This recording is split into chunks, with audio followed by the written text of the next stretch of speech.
Hey everyone, it is Gratitude Monday and I am super excited to come on today because I love sports. That's right, I love sports and I'm super thankful for sports. First of all, sports got my career started off. Now, I was not an athlete. In fact, in high school, if you told me to run, I would have been like, who's chasing me? I was in the band, I marched with an alto saxophone, I played sideline percussion. I did not do sports. I was kind of a band geek, so to speak. But I loved basketball all through high school. And I specifically a Chicago Bulls Michael Jordan fan. When I got into college, I started out as a pre-veterinary medicine student.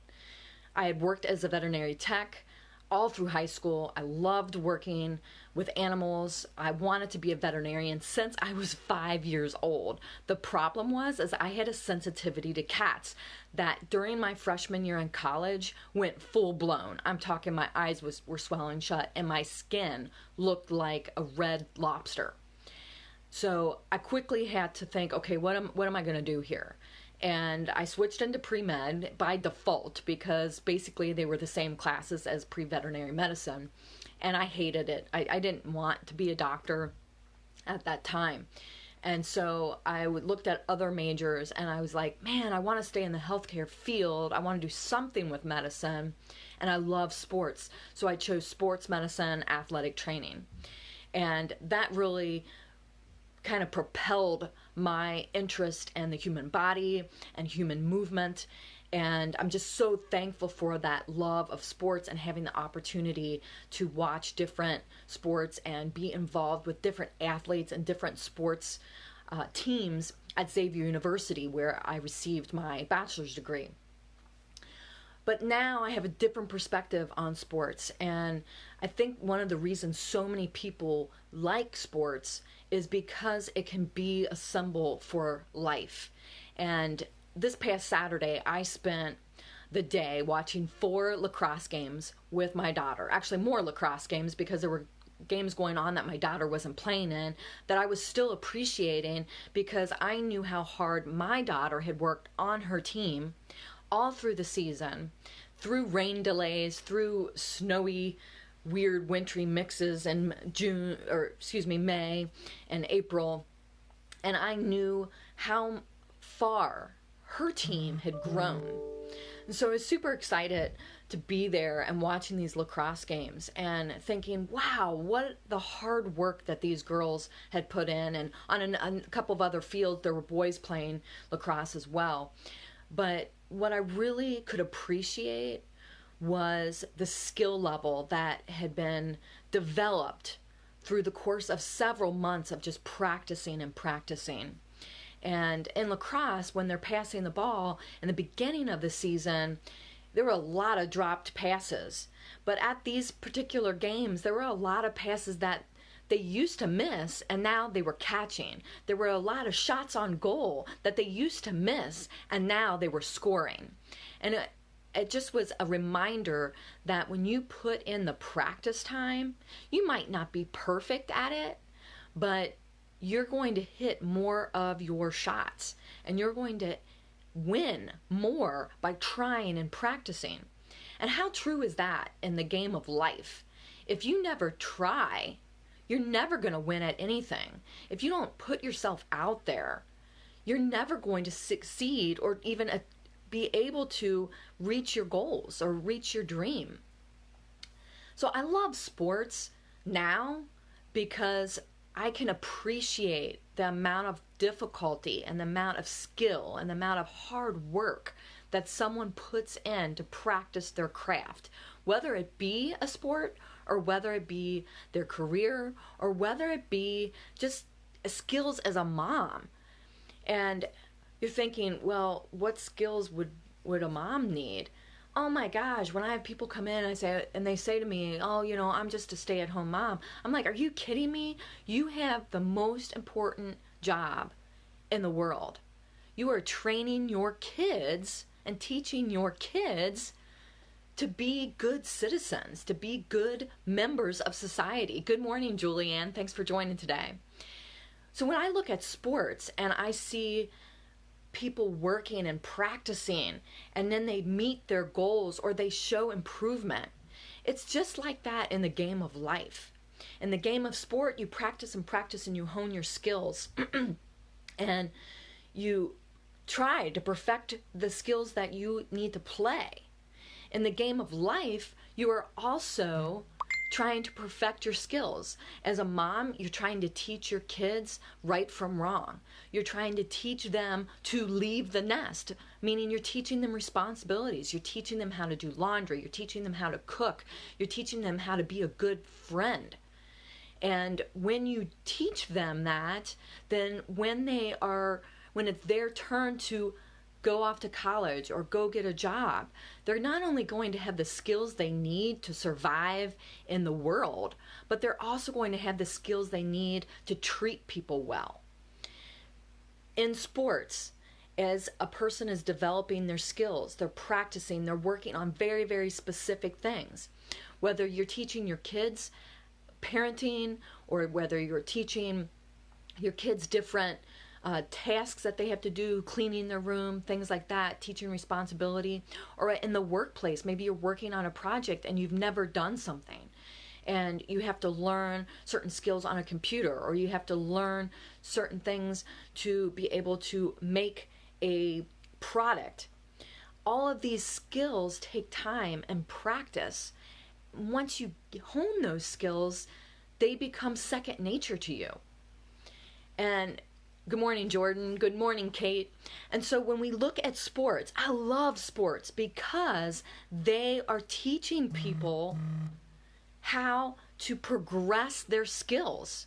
And we do the same thing on a daily basis, whether you're learning how to cook, whether you're learning how to do laundry, whether you're learning how to do a project at work. It doesn't matter. Sports being the game of, let's just say, lacrosse, because that's where I was this weekend with my daughter, or the game of life. You need to perfect your skills and appreciate the growth that happens.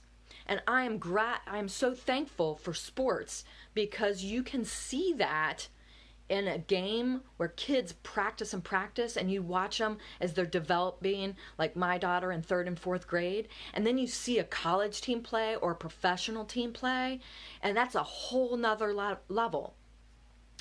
In a job situation, you see an employee come in and you teach them and you grow them, and they start meeting deadlines and they start advancing in the company. Maybe they're a staff employee and then they go up to a leader position, and then they go up to a supervisor or a director position.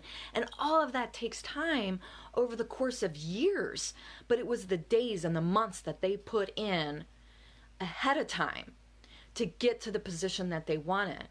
And if you're a mom or a dad and you're a parent, and you're teaching your kid through the toddler years, or even from the pee and poop years, as I talked about last week on one of my Facebook Lives and a mom group that I lead. When you're teaching your kids and you're potty training them, and then you're teaching them to feed themselves, and then you're teaching them to ask for help and to say thank you and to say you're welcome and to say ma'am and to say sir and to be respectful. When you're teaching them how to be a good friend. And then now I'm in the life stage where I have a 10-year-old and an 8-year-old. So this tween years, or these preteen years, I'm teaching them how to make friends, but also to choose their friends wisely. And when they're looking at a friend, I'm asking them, what do you want in a friend? What qualities make a good friend?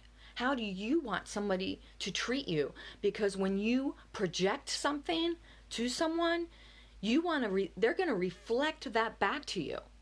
So if you project to them what a good friend looks like, you're more likely to have them reflect back to you what a friend looks like and how you want to be treated. When you take all these steps as a parent through and through and through these days and years, when they're ready to leave, they are more likely to be prepared to leave your home. They're more likely to have the skills that they need physically, laundry, cooking, taking care of their schoolwork independently, learning how to study and get good grades and meet assignments on time, they're going to be more apt to be able to do those things if you've walked them through the steps, just like you would walk an athlete through the skills and breaking down their skills in the sport, just like you would teach an employee and train them through orientation and how to meet their deadlines in a project. Doesn't matter what environment, you can watch somebody progress and watch their skills develop so that they can meet their goal. That's why I'm thankful for sports, because there's so many things that we can parallel in life and make it a comparison to a game.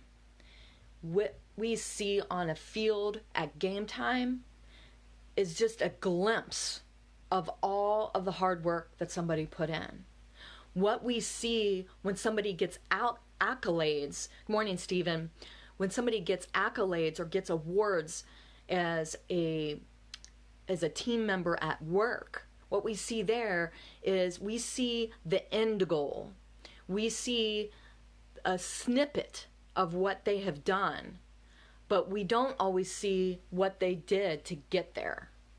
And I love sports for that reason, because when they step on the field to play the game, or they step on a court to play the game, they're coming prepared if they've been coached right and if they've practiced well. Today, when you go out, whatever you are doing, whether you're teaching your kids, whether you're having fun and being intentional about being engaged and having fun, whether you're going to work and you're working on a project, be intentional. Think of, what skills do I have to develop to be at the top of my game? What skills do I need, and who do I need to talk to make me better? And if you're a parent in this situation, lean on some friends, lean on a pastor or a minister. Talk to other parents. What is working for them? Sports and life, there's so many parallels. When you put in the hard work, you get the results, and you're more likely to get the results that you want.